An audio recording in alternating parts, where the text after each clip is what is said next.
Why do we do it? I don't have to. The truth is that I get so much energy off of playing for people that I come out of the deal, I'm the winner.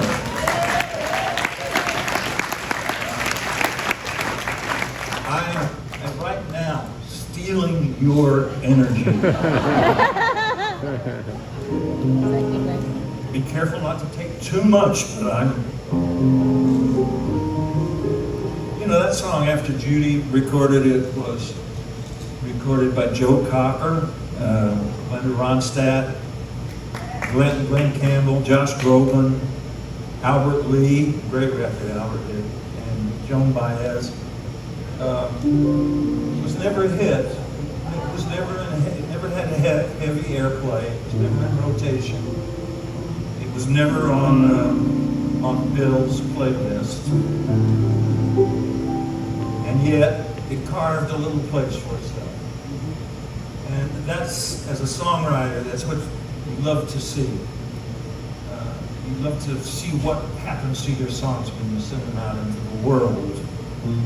Because they do some strange things sometimes. I remember one time I was coming out of the Albert Hall, and it was raining. There was a guy there with an umbrella, and he seemed to be his better hat standing there. And then three little towhead kids, about 6, 4, and a little bitty one in a stroller. This guy came up and said, you know, my name's Peter Haywood. And, I just wanted you to know that when Penelope and I were at grad school, she got like really angry with me, and I made a mistake, and he said, I felt terrible about it. He said, I took a copy of All I Know by Artie Garfunkel, and I took it over and I taped it to her dormitory door. And he said, and so,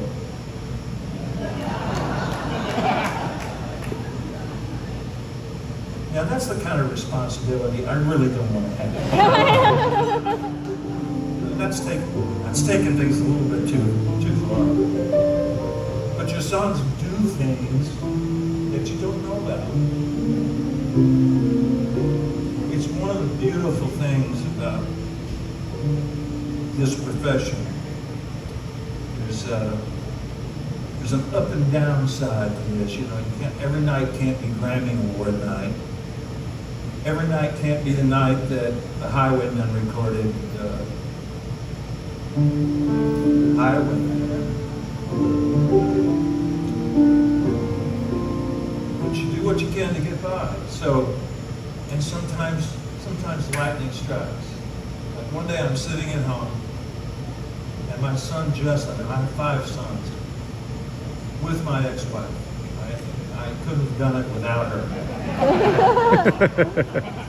5 boys and a girl. The girl is like the gem of my existence. She's like a star in the middle of my galaxy. And the boys, I kid. I have like, I'm really proud of the people that my kids have turned into, considering the wild and crazy life I lived in California.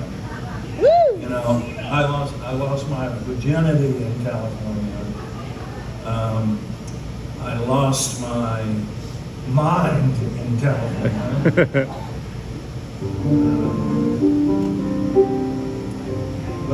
But California, in return, gave me everything.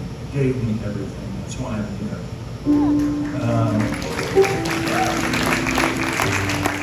So one day, my son Justin calls me from California, and he says, Dad, I just heard one of your old songs on the radio. Well, radio's changed a lot since 1967. Pretty soon there isn't going to be any radio, by the way. But anyway, it's changed a lot. And so my immediate reaction was, I said, son, I told you about vaping. Vaping it seems cool, but son, it's not cool. And I know because I've been down that road.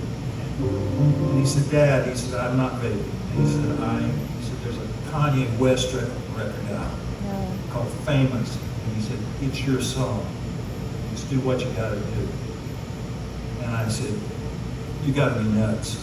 I had to hear this for myself. Well, it did turn out to be a record called Famous. It was #1. And it was a rap song that was like, the way they like to say it is, it was casting shade on Taylor Swift. Everything about Taylor Swift. You know, Kanye made her famous. I'm not getting cultural there, okay? I don't do that. My first job was at Motown. It's just leaving that. My dearest friends in the world are Billy Davis and Marilyn McCoy. In fact, I was on this stage this afternoon doing helped doing a video for Billy's new record. Wow. So I said, well, I'll look into this. So first I listened to it, and sure enough, I could hear Rihanna singing, do what you gotta do, my wild sweet love, pretty much all the way through it. And it was my song. And it was nominated for Song of the Year. And I called my publisher, Marty Banier, and I said, Marty, you been listening to the radio lately? Of course he hasn't been, because I don't want to offend any industry people who may be here, but big publishers, mostly what they do is they wait for lightning to strike. Well, lightning had struck. He didn't know it. I said, Marty, I really got a problem with this. I said, especially the Taylor Swift angle. Like, I have a hard enough time getting songs at my age. I don't need Taylor Swift mad at me for something that Kanye West said about her.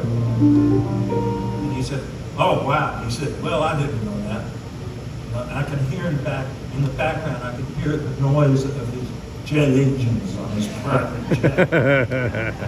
I'll call Ye right away and see what I do. I said, you'll call who?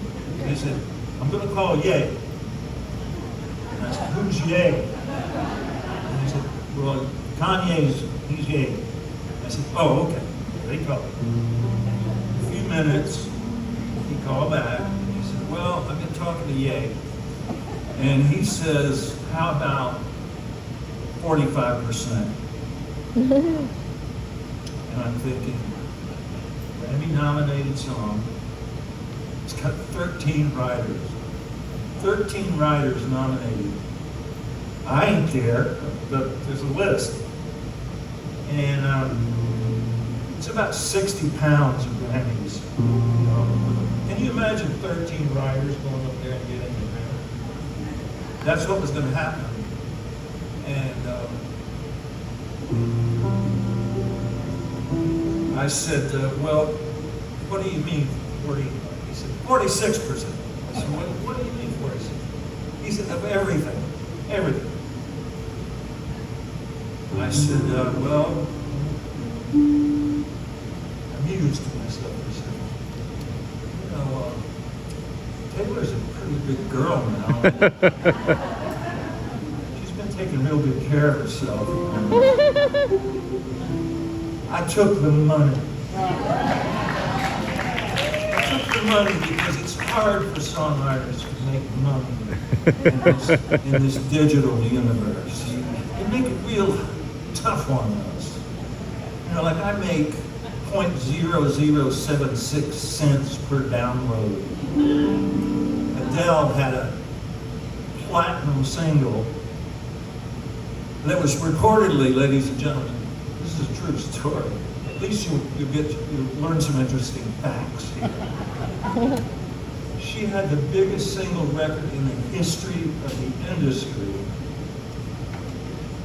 and her downloads paid her $20,000.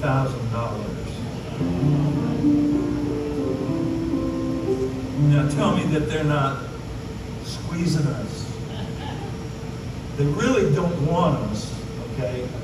Everybody's going to say, oh, Jimmy Webb last night, he was, he was spouting off all this political shit. And usually I do leave that to Linda Ronstadt, but at any rate, they're trying to hurt us. So they want, now they have, I know this because I sit on the board of directors of that. They have AI writers who have written works that have been submitted to ASCAP by kind of dubious companies. The funding is a little cloudy. But the songs are clearly from computers, they tell you that, and they want to get paid for them. And they're saying that the computers write some pretty damn good songs. And what do we need these guys complaining about record companies, complaining about their royalties? They would do this for fun. They like to write songs.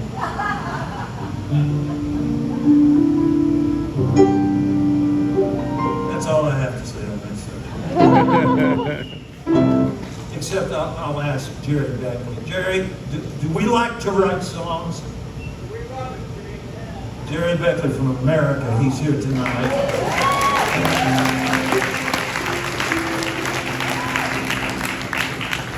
He wrote a song called Ventura Highway.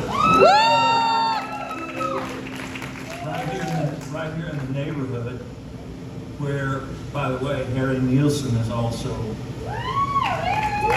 where he's been for several years now. We need to talk about it.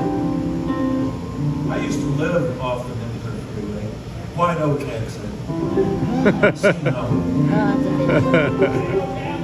I feel like I'm right at home. I'm just sitting. I get lost off that exit. I don't know. So I used to get lost in my I dissertation ride that phase. highway myself a lot. No GPS. Because I'm on it all the time.